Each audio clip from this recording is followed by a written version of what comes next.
కొత్తగా వచ్చినటువంటి న్యాయ చట్టాల్లో ఎలక్ట్రానిక్ మీడియం ద్వారా సేకరించేటువంటి ఆధారాలు కానివ్వండి, లేదంటే ఎలక్ట్రానిక్ మీడియం ద్వారా జరిగేటువంటి కమ్యూనికేషన్ కానివ్వండి, చాలా ప్రాముఖ్యతను కల్పించారు. కానీ రీసెంట్గా సుప్రీంకోర్టు ఈ వాట్సాప్ ద్వారా ఇచ్చేటువంటి సమన్స్ విషయంలో ఒక కీలకమైనటువంటి జడ్జిమెంట్ ఇచ్చింది. ఇంతకీ ఆ జడ్జిమెంట్ ఏంటి, నిజంగా వాట్సాప్ ద్వారా పోలీసులు సమన్స్ ఇవ్వచ్చా లేదా తెలుసుకుందాం. మనతో మాట్లాడాలనుకున్నారు హైకోర్టు అడ్వకేట్ ఇంద్రగంటి మధుశరం గారు. ఒకసారి సార్తో మరో సార్, మనం చూసాం బిఎన్ఎస్ కానివ్వండి, బిఎన్ఎస్ఎస్ కానివ్వండి, వీటన్నిటికీ ఎలక్ట్రానిక్ మీడియం ఎస్పెషల్లీ వాట్సాప్ లాంటి దానికి చాలా ప్రాముఖ్యత ఇచ్చారు. సో రీసెంట్గా వచ్చినటువంటి జడ్జిమెంట్ ఏంటి వాట్సాప్ సంబంధించి? అదే ఎలక్ట్రానిక్ కమ్యూనికేషన్ చేయొచ్చా లేదనేది ఒక ప్రశ్నగా ఎన్నాళ్ళు ఉంది. ఇంకోటి ఏంటంటే, మనకి ఫస్ట్ నుంచి పోలీస్ వారు ఒక వ్యక్తిని పోలీస్ స్టేషన్కి పిలవాలి అనుకున్నప్పుడు, అంటే వాళ్ళ మీద ఏదైనా కేసు నమోదు చేయబడింది, సదరు వ్యక్తిని పోలీస్ స్టేషన్కి పిలవాలి అనుకున్నప్పుడు, ఇదివరకు సిఆర్పిసి ఉన్నప్పుడు 41A కింద, అంటే Arnesh Kumar versus state of Bihar judgement గైడ్లైన్స్ని ఫాలో అవ్వమని గౌరవ సుప్రీంకోర్టు వారు చెప్పారు. అంటే దాంట్లో 7 సంవత్సరాలలోపు శిక్ష ఉన్నటువంటి నేరాలు ఏవైతే ఉన్నాయో వాటికి ఒక నోటీస్ ఇవ్వాలి. మీరు ముందుగా 41A సిఆర్పిసి కింద నోటీస్ ఇచ్చి ఆ వ్యక్తిని పోలీస్ స్టేషన్కి పిలిచి తర్వాత స్టేట్మెంట్ తీసుకోవాలి. ముందుగా అనేది అరెస్ట్ లేదు. అతను ఏదైనా నోటోరియస్ క్రిమినల్లో లేకపోతే హ్యాబిచువల్ అఫెండర్ బాగా సీరియస్ అయిన అఫెన్స్ అయితేనే తప్ప డైరెక్ట్ వితౌట్ వారెంట్ అరెస్ట్ అనేది ఉంది. బట్ కానీ ఇప్పుడు కూడా ఏంటంటే ఈ 41A సిఆర్పిసి ఇదివరకు అసలు ఎలా సర్వ్ చేసేవాళ్ళు అంటే, ఆ వ్యక్తిగతంగా ఆ వ్యక్తి దగ్గరికి వెళ్ళి డిపార్ట్మెంట్ వాళ్ళు అతనికి కాపీ సర్వ్ చేసి ఒక పలానా డేట్ ఇచ్చి ఆ డేట్ రోజు వాళ్ళ ముందు సదర్ అథారిటీస్ ముందు హాజరు అవ్వాలి అని చెప్పేసి ఆ వ్యక్తి సిగ్నేచర్ తీసుకొని అక్నాలజీ తీసుకొని వెనక్కి వచ్చి ఆ డేట్కి కనుక ఆ వ్యక్తి స్టేషన్కి రాకపోయినా, ఎక్స్ప్లెనేషన్ ఇవ్వకపోయినా, ఒకవేళ రాలేని తరుణంలో ఉంటే కనుక ఎందుకు రాలేకపోతున్నానని చెప్పేసి కూడా వాళ్ళు ఇవ్వాల్సి ఉంటుంది. అంటే మనం చాలా కేసెస్లో ఇది చూస్తూనే ఉన్నాం. మీరు ఎక్కువ మామూలుగా గమనించుకుంటుంటే కనుక విఐపి కేసెస్లో కూడా ఎవరైనా హాజరు అవ్వలేని పక్షంలో పోలీస్ వారికి ఎక్స్ప్లెనేషన్ రాసి ఇచ్చారని చెప్పి ఇస్తూ ఉంటారు. అదంతా ఈ సందర్భంలో ఏర్పడుతుంది. బట్ కానీ కొత్తగా వచ్చిన బిఎన్ఎస్ఎస్లో ఇచ్చినటువంటి వెసులుబాటు ఏంటంటే, ఎలక్ట్రానిక్ మోడ్ ఆఫ్ సమ్మన్స్ ప్రకారం అంటే ఏంటంటే, ఈమెయిల్ ద్వారా కానీ ఇట్లా వాట్సాప్ ద్వారా కానీ వీళ్ళు పోలీస్ వారు పంపించేటువంటి అవకాశం ఉంది. సో ఇట్లా వాట్సాప్ ద్వారా పంపించడానికి అవకాశం ఉన్నప్పుడు ఖచ్చితంగా వాళ్ళు ఏం చేస్తారంటే, ఆ వ్యక్తికి సర్వీస్ చేయకుండా ముందుగా వాట్సాప్కి పంపించవచ్చు. ఆ వాట్సాప్ని చూసుకోలేకపోవచ్చు, లేదా electronic mode of communication number change ఉండొచ్చు ఒక్కొక్కసారి. అంటే ఎట్టి పరిస్థితుల్లో దారి తీయవచ్చు.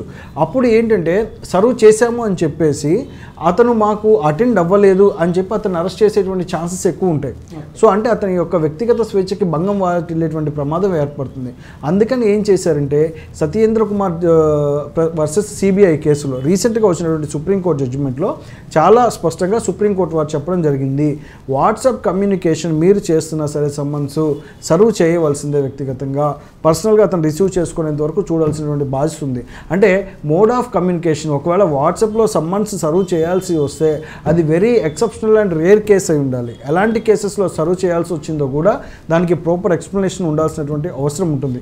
ఎందుకని దీన్ని మిస్యూజ్ చేసుకునే ప్రమాదం ఎక్కువ పెరిగేటువంటి అవకాశం ఉంటుంది. అంటే ఎలక్ట్రానిక్స్ మోడ్ అనేది ఇవాళ ఈజియెస్ట్ వే. ఇవాళ అడగచ్చు మీరు, సార్ ప్రపంచం ముందుకు వెళ్తుంది, ఏఐ టెక్నాలజీ అడ్వాన్స్ అవుతుంది, కానీ ఇంత స్లో మెథడ్ ఫాలో అవ్వాల్సిన అవసరం ఉందా అనొచ్చు.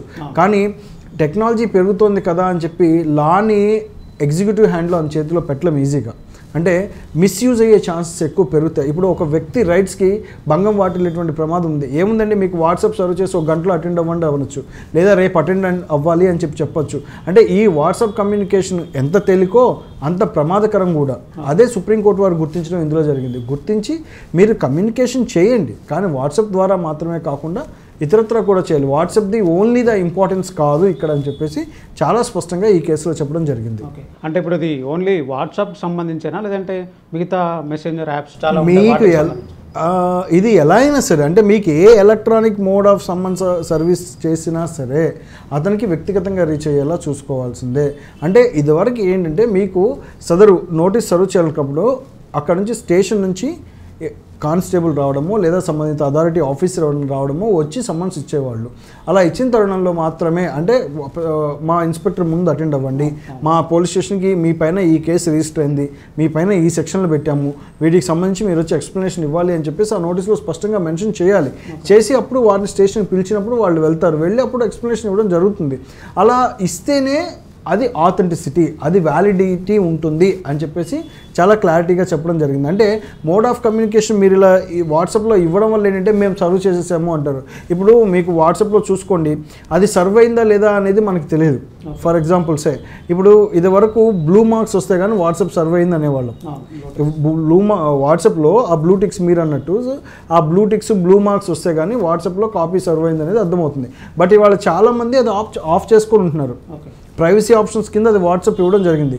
ఆ ప్రైవసీ ఆప్షన్స్ కింద అది ఇచ్చినప్పుడు అది రీచ్ అయిందో లేదో కూడా తెలియదు, రిసీవ్ చేసుకున్నాడో లేదో కూడా తెలియదు. ఇంకొకటి చెప్తున్నాను, ఎన్క్రిప్టెడ్. ఇప్పుడు మీరు డిజిటల్ కాపీ సర్వ్ చేస్తారు, ఇంకొకటి అది డౌన్లోడ్ చేసుకునేటప్పుడు డౌన్లోడ్స్ ఫెయిల్ అవ్వచ్చు, కాపీ రీచబిలిటీ సరిగ్గా ఉండకపోవచ్చు. అది లేకపోతే ఫైల్ దాన్ని ఏమంటారు మనకు ఆ క్రిప్టెడ్గా ఉన్నటువంటి ఫైల్ ఏదైతే ఉందో అది ప్రాపర్గా వాళ్ళ దగ్గరికి వెళ్ళకపోయి ఉండొచ్చు. సో ఇలాంటి ప్రమాదం ఉంటుంది. అదేంటో వాళ్ళు అర్థం కాకుండా అటెండ్ అవ్వకపోవచ్చు కదా.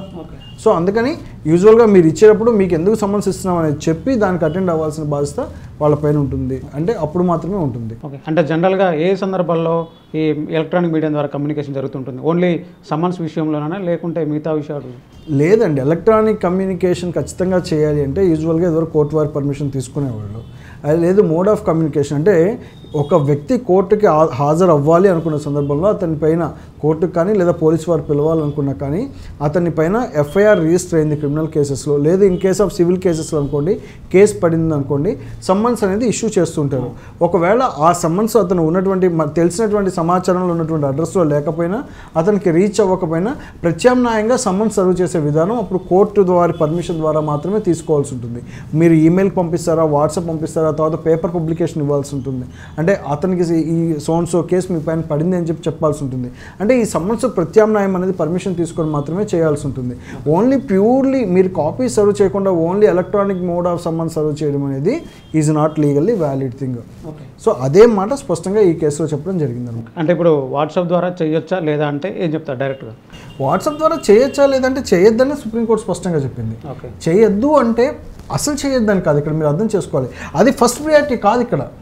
మీరు ఫస్ట్ కాపీ సర్వ్ చేయండి, అందుబాటులో లేరు, అప్పుడు ఆ తర్వాత alternate mode of someone service, అప్పటిదాకా అసలు లేదు అసలు క్లియర్గా మీరు అడిగితే అసలు చేయకూడదని చెప్తాను నేనైతే.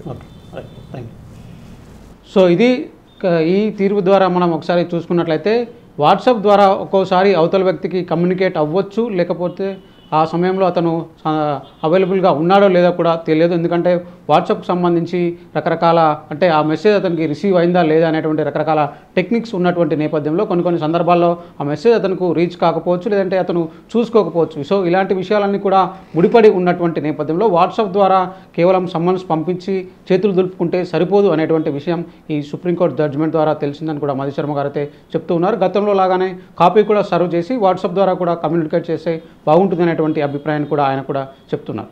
వీడియో జర్నలిస్ట్ తిరుపతితో శ్రవణ్, ఏబిఎన్ ఆంధ్రజ్యోతి, హైదరాబాద్.